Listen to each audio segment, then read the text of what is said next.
afternoon kabayan. I-update ko lang kayo rito sa alaga kong pusa. Ito po, malaki ng kanyang tiyan. Malapit na po siyang mga anak. Baka itong mga first week ng August, mga anak na to. Ayan. Magalaw na yung mga anak niya sa loob.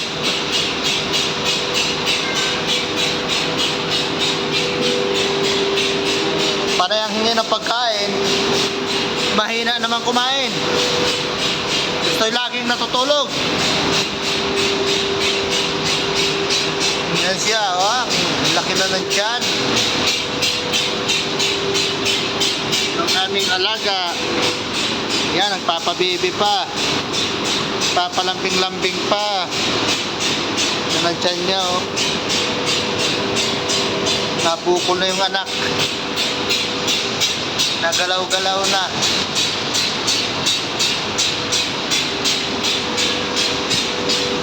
Gutom na naman. Pero pag binigyan mo ng pagkain, kaunti lang kinakain. Yan, tumatong na sa bangko.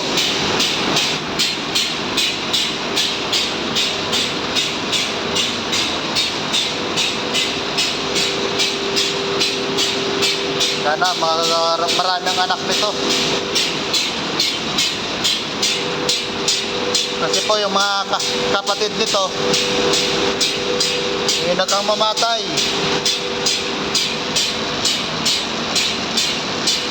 Makipag-away dun sa mga pups, yung asong desyerto. Ito lang siya natira. Wise itong pusa na to. Mana to sa nanay niya. Kapag merong nakikitang mga pups, maakit na sa taas.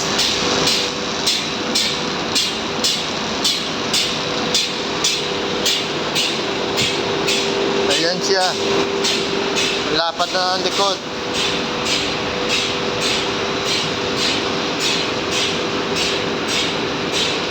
Pag binigyan ko ng pagkain, kaunti lang kinakain.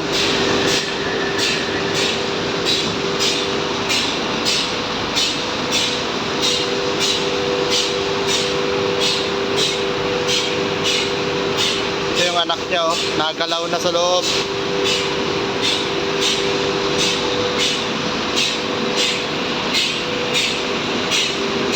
Paano po kabayan? Hanggang dito na lang po. Maraming po salamat sa inyo lahat.